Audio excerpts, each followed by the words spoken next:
Okay, this sucks. I didn't really want to have to add another car to my list of cars that I want to own, but this damn Hyundai Elantra N just had to show up. I've driven it for a week and I kind of love it.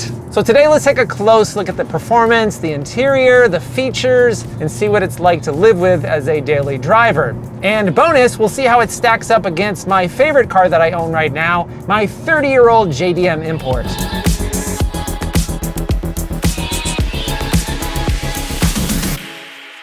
All right, so Hyundai's high-performance sport compact sedan was first introduced for the 2022 model year, and then it was refreshed in 2024 with some slightly revised styling, updated suspension tuning, as well as a slightly better ride and some handling improvements. And in 2026, we've got the same 276 horsepower turbo 2-liter, got a 6-speed manual or an 8-speed dual clutch, depending on what you want to go with. It's got an electronic LSD and adaptive suspension. And yes, it's still a hoot to drive. Yes, I said it, a hoot. I think that's a technical term. And honestly, it's no surprise how much I've been enjoying the Elantra N. In a lot of ways, it sort of feels like an updated Veloster N, which I loved. I don't know if the Elantra N would have existed if it had not been for the Veloster N. All right, so before we get to all the details on how this thing is to drive on these amazing Southern California back roads, let's first take a close look at the exterior and the interior.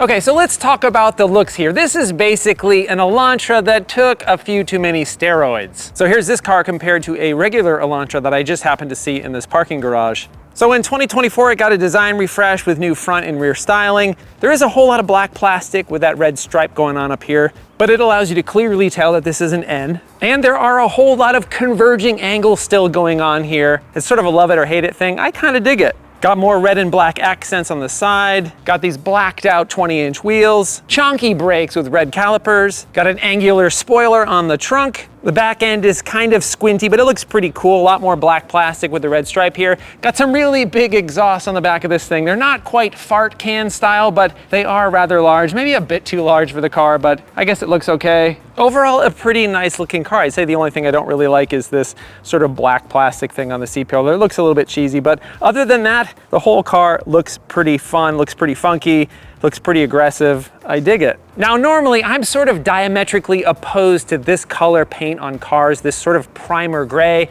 But on this particular car, I think I can make an exception. I know that sounds crazy because I generally hate this, but on this car, I think it sort of works. It sort of allows this high performance car to blend in a bit, and it helps keep all those kids in their Civics from wanting to race me at every damn stoplight.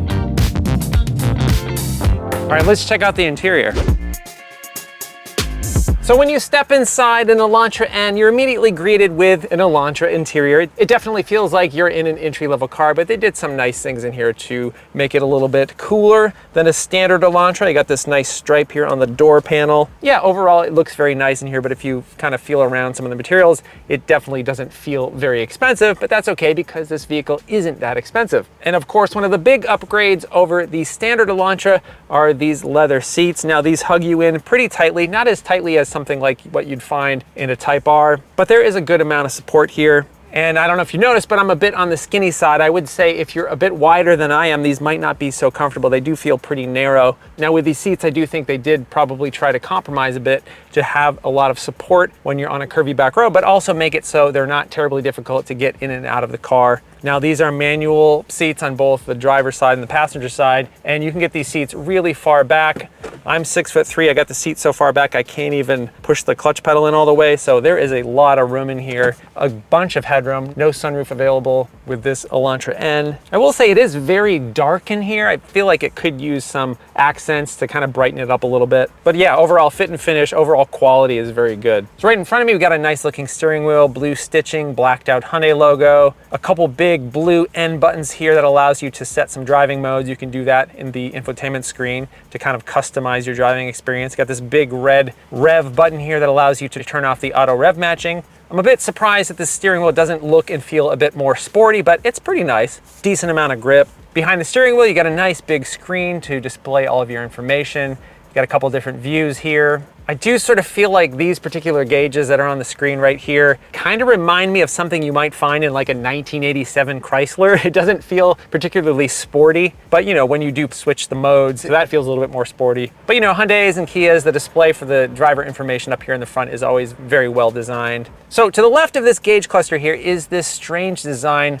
on this piece of gloss plastic. And based on how it's designed, you'd think it was some sort of button or display or something that has some sort of functionality. But as it turns out, this thing does absolutely nothing. It's just a design element. So I don't understand why it's there. I guess it'd be a good place to put a phone mount or something like that, but it's just very, very odd that that's there. Now moving on to the infotainment screen, it doesn't seem to be Hyundai's latest system. The graphics are not quite as chunky and big as you'd find on some of the other vehicles that Hyundai sells, but it's still very easy to use, very easy to navigate. Now, if you press this N mode button, it gives you a whole bunch of information on the screen that might be useful to you if you're driving in a spirited fashion: oil temp, engine temp, percentage of throttle, lap timer, got your speed, how hard you're pressing the brake. If you slide over to the right, this is where you can set these custom N buttons to your liking. There's also a launch control set up right here. It shows you G-forces. Yeah, lots of customization here. Now you do have Apple CarPlay and Android Auto, but it is wired only. Wireless is not an option. Now down here to plug in your phone, I was very surprised that it was a USB-A port as opposed to the newer USB-C.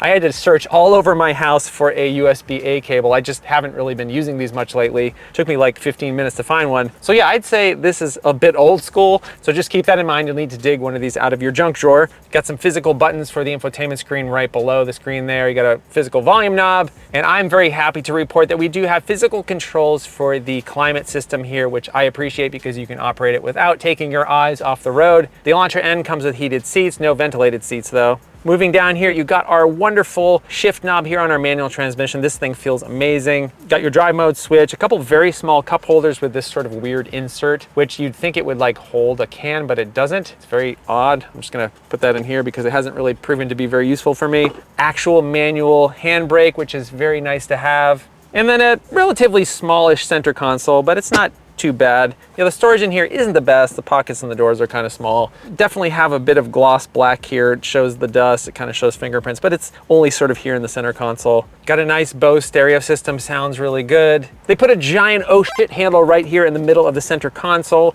Kind of gives it more of a cockpit feel. It's kind of odd when you're sitting in the passenger seat to have your knee right up against this thing, but I don't know, it's kind of neat, I guess. Visibility is very good, easy to see out the side, easy to tell where the front of your car is, really easy to see out the back too. But yeah, pretty simple interior, which I appreciate. Pretty comfortable, lots of space. I think that's the thing I like about it the most, is that there's just an abundance of space up here for tall people. Yeah, a couple minor nitpicks, but I like being in here. All right, let's check out the back seat. All right, so if you're a little bit tall, you do kind of have to duck your head around the roof here to get back here. But once you're inside, there's a decent amount of space. I have my seat set for myself at 6'3", decent amount of legroom. I'd say headroom is just okay. It does feel just a tiny bit claustrophobic back here because this C-pillar is right next to my head. As you can see, I can fit my kid's booster seat back here without any issues. There's no armrest or cup holders in the center or anything like that. The only features or amenities we have back here are a couple of USB-C ports, no vents. Yeah, the seats are a bit hard, but I think, you know, the purpose of this car is kind of go fast, have fun. Backseat passengers aren't exactly top of mind probably when you're buying this car, but generally speaking, not too bad back here. Now, in terms of cargo space, you've got just over 14 cubic feet of space, which is about average for this class, and it's not terrible. You can fit a decent amount of stuff back there. And then you can fold the rear seats down. There is no split, it folds down as one piece. That gives you a little bit more flexibility in terms of what you want to fit in here. However, you will notice that bright red brace right back there. That gives the car a whole bunch of structural rigidity. Makes it fun on a back road, but it definitely limits the cargo usefulness when you have the seats folded down. And unfortunately, no spare tire. Sorry. All right, enough talking about cargo space. Let's get back in the front seat and drive this thing again.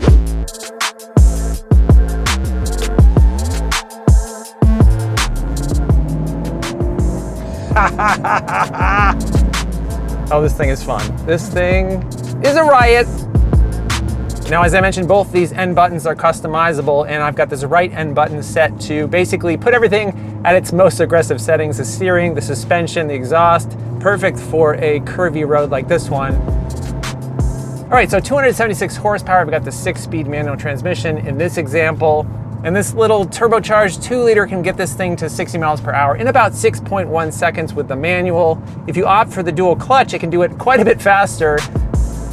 But you know what, I do sort of have a love-hate relationship with cars like this. Cars that, you know, you really can't reach anywhere near the limits of the vehicle on any public road. Cars like this just sort of push you to drive faster and faster when you really should just be doing that kind of thing on a racetrack. And unlike the Subaru WRX, we do not have all-wheel drive here. This is front-wheel drive only. So in some circumstances, there is a possibility for some torque steer. I haven't really experienced a whole lot of it, unless you're being really aggressive trying to get out of a slow speed corner, but we do have that ELSD here to help out in that regard. Let's go through this tunnel.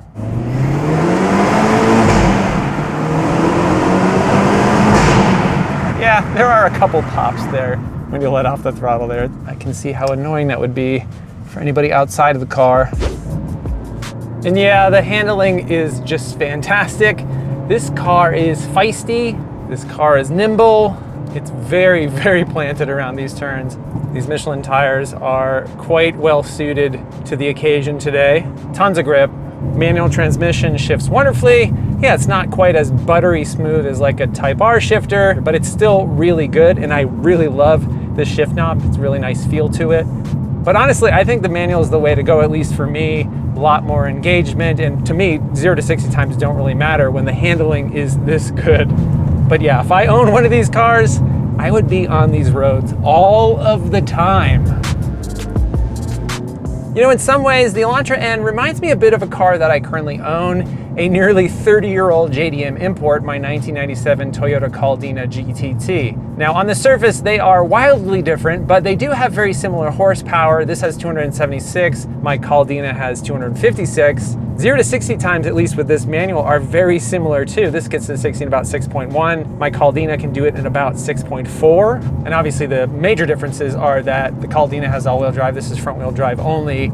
And the brakes on this Elantra are significantly better than the brakes on my Caldina. But if you take into consideration the nearly 30-year difference since that car was out and the engineering improvements that have been made since then, they do have a very similar feel. The turbocharged 4-cylinder, the manual transmission, they both have sort of economy car roots. Now, obviously, this is quite a bit more sharp around these turns, but they do have a very similar vibe with similar horsepower and those turbocharged 2-liters. And as much as I love this car, thinking about the Caldina makes me realize that if this had all-wheel drive and if this was a hatch or a wagon, I probably love it even that much more, because there is a little opportunity for some torque steer here. Sort of a feeling that there's a lot going on in the front end of this car, and I don't really get that when I'm driving the Caldina.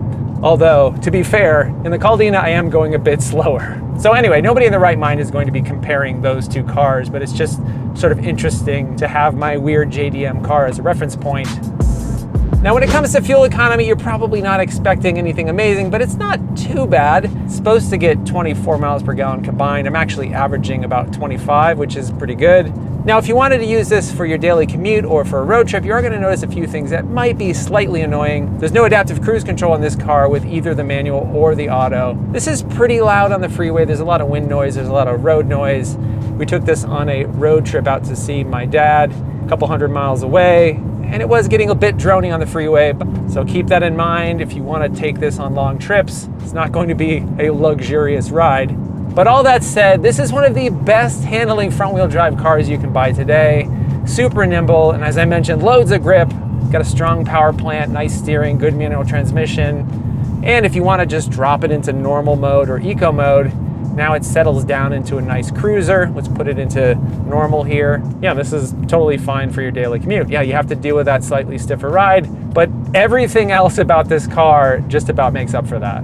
All right, so let's talk about price. The Elantra N starts at just over 35 grand, which to me really seems like a bargain considering what you get. On this one, with the optional cyber gray paint and the destination charges, this one comes to $36,845. Yeah, it doesn't quite give you the overall performance of a Civic Type R, but it's a lot cheaper. And it's quite a bit quicker than a Civic Si for only a few grand more. And yes, there are a few misses like no wireless CarPlay, no adaptive cruise control, and some interior bits here and there that highlight the fact that this is essentially an economy car on steroids. But overall, there is just so much to like here, and with the average new car price getting to about around $50,000, this feels like a downright bargain, even several years after its debut. If you like this video and you want to see more like it, please consider subscribing and hitting the bell icon. If you'd like to help support the channel, please buy a Hello Road t-shirt or hat at helloroad.tv/shop. Thanks so much for watching. I hope you're well, and I'll see you soon.